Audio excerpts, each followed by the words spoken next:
Biztosan sokan emlékeztek arra a nagy port felkavart szarvastámadásra, ami a kertemben volt. Nem szeretném a kedélyeket újból felborzolni, de megmutatnám, hogy ennyi év után hol tart most a gyümölcsös, ahol az agancsával az összes gyümölcsfámat ketté törte akkor a szarvas.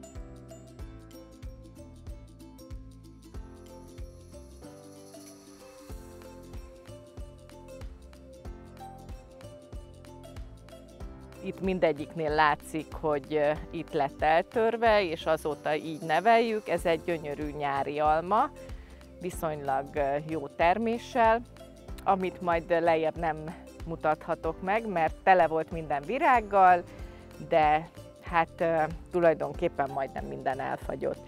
De hát ez az almafa az egyik büszkeség, tehát van egy vonal, ami alatt elfagyott minden. Itt naspolyák vannak, ezek dugig vannak terméssel, és egyébként azt látom, hogy az öreg fák, azok sokkal jobban bírják a fagyot. Lent is egészen len vannak nagyon öreg 100 éves almafái, mint egy bőralma például, amit örököltünk, és az nem fagyott el. Úgyhogy meg kell várni, hogy bölcsebbek legyenek a fáink, mélyebben legyenek a gyökerek, és akkor már egy ilyen tavaszi fagy nem okoz ekkora kárt, mint ezekben. Egyébként természetesen nem csak a fagy, hanem mindenféle kártevő is elvégezte a munkáját, de hát küzdünk, mert egy nemzeti parkban vagyunk, és hát abszolút biotermesztést folytatunk. Ezen az almafán azt hiszem 3 vagy 4 alma maradt meg. Ez egy téli alma, itt van egy, és akkor nézzétek, itt van egy másik, de hát így nagyítóval kell keresni. Akkor itt ez nem tudom mit csinál, de ez egy ilyen borsónyi szem maradt, sose fog gondolom megnőni, és még van egy-kettő ott egy, meg ott fönt egy. Szóval ennyi maradt rajta, pedig úgy nézett ki, mint egy habos torta, annyi virág volt rajta, de legalább megmutatja idén először a termését.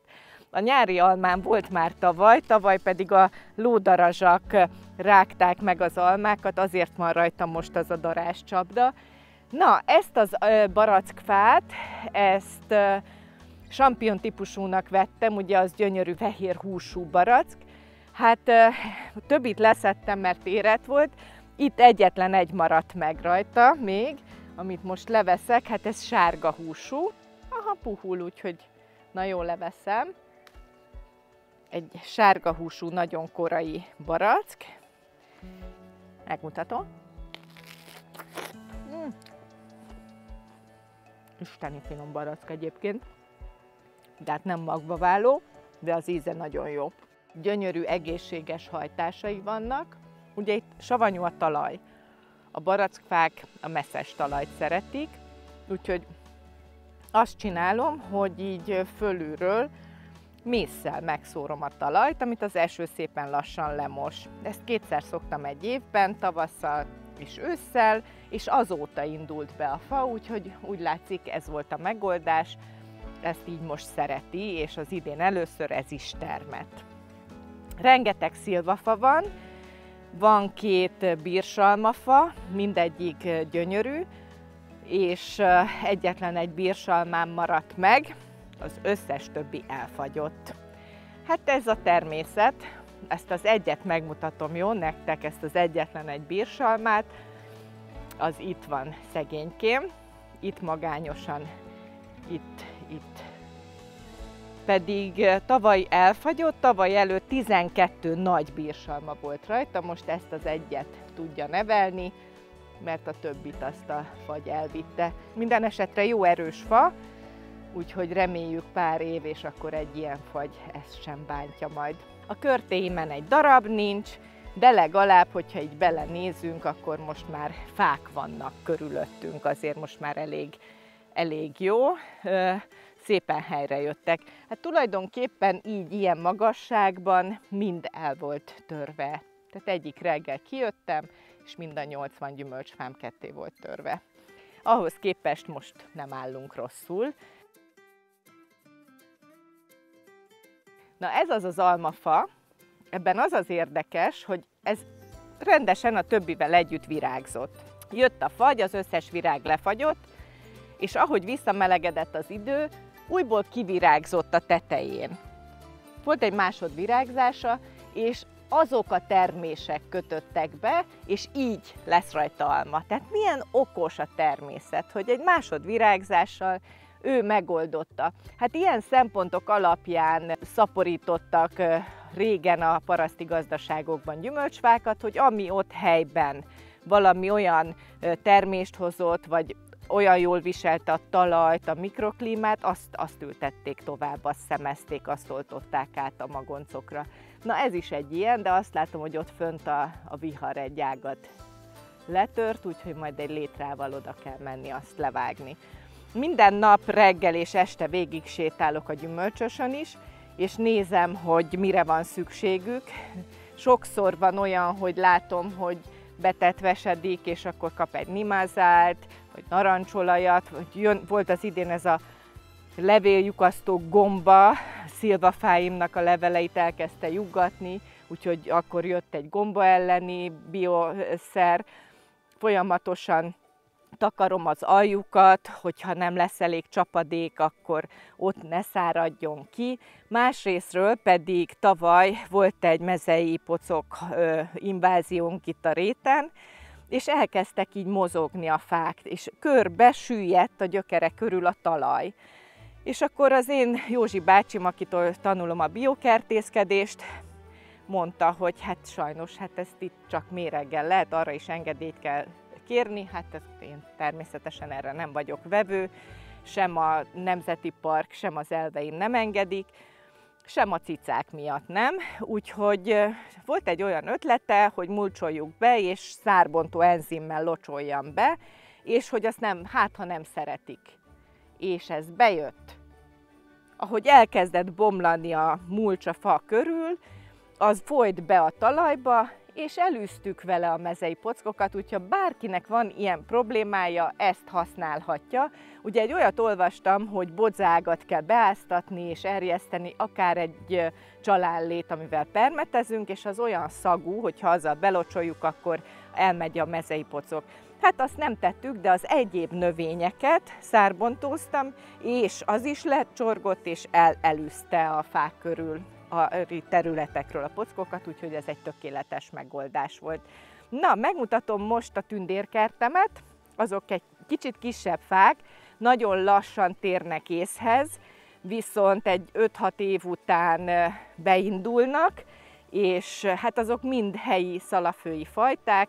Kovács Gyula bácsi készítette nekem ezeket az oltványokat, és az idén már látszik, hogy már megerősödött a gyökerük, és gyönyörűen elkezdtek fejlődni.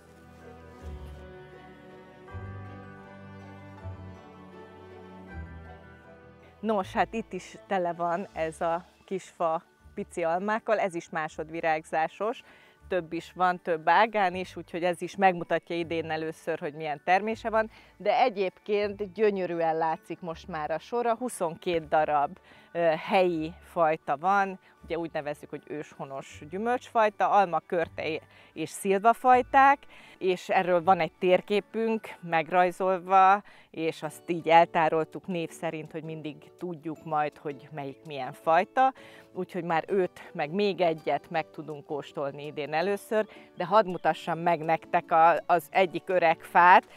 A nagy benti 150 éves almafámat ismeritek, aminek ugye üres a teljes belseje, csurdótig van almával, ez pedig egy bőralmafa. Hát ez is egy csoda, amit itt láttok, nézzétek meg. Itt újrahajtott, mióta itt vagyunk, és hát tel is tele van terméssel, úgyhogy nagyon-nagyon várom, hogy az idén bespájzolhassam ezt a fantasztikus bőralmát, ami nagyon finom, fehér, ropogós húsú. Olyan azért hívják bőralmának, vagy koszosalmának, mert olyan a bőre, mint az Alexander körtének, az a durva ilyen barnás lesz a bőre, amikor megérik, és ez egyébként még akár a hó alól is ehető, hogyha az ember nem szedné le. De szerencsére az idén szép termés lesz. Azt nézem, hogy lehet, hogy azért egy bioszert azt megkívánna, mert látok rajta egy-két problémát, úgyhogy ő meg lesz permetezve. Na, Akkor menjünk a bogyós gyümölcsökhöz, jó?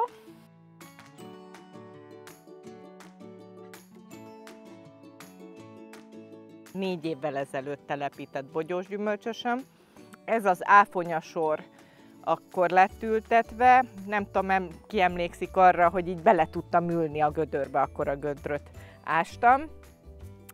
Kétféle áfonya van, az egyik az kínlódik, majd mindjárt megmutatom, és ez a fajta szeret itt nagyon, úgyhogy az idén ebből még ültettem. Hát megmutatom, hogy milyen áfonyaterem, és hát ezt ugye folyamatosan szedni kell.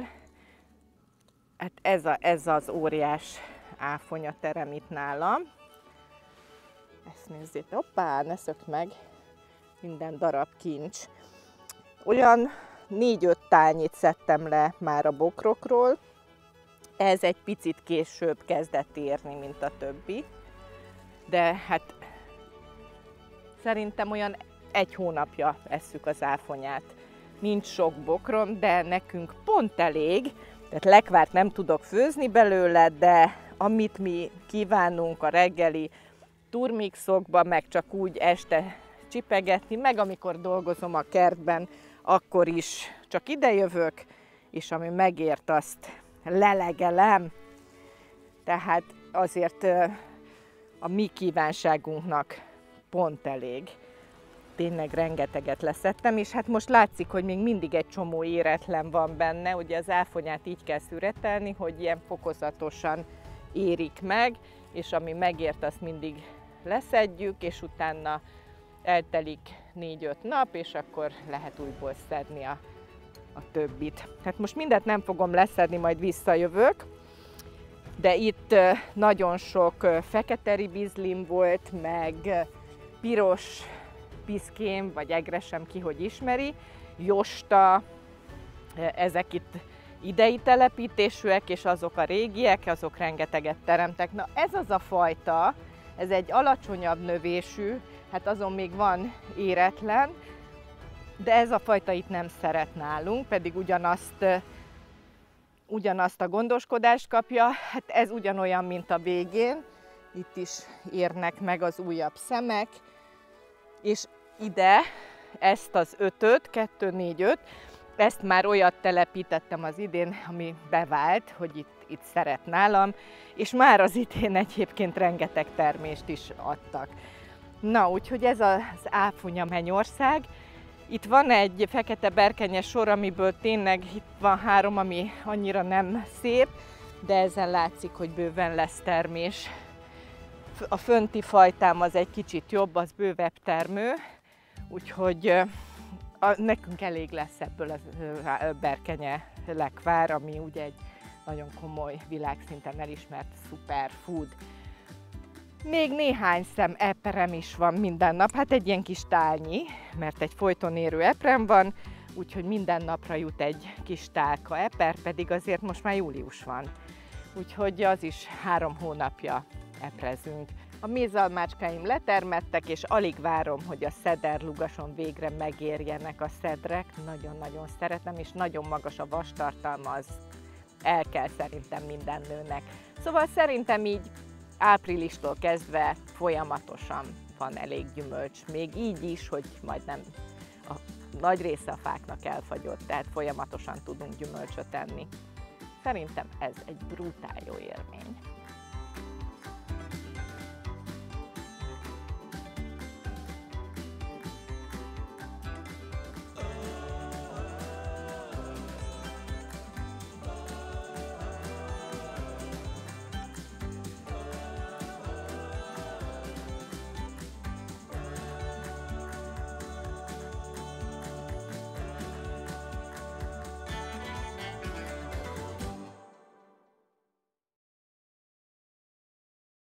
Borbás Marcsi minden könyve a www.1.shop.hu oldalról rendelhető.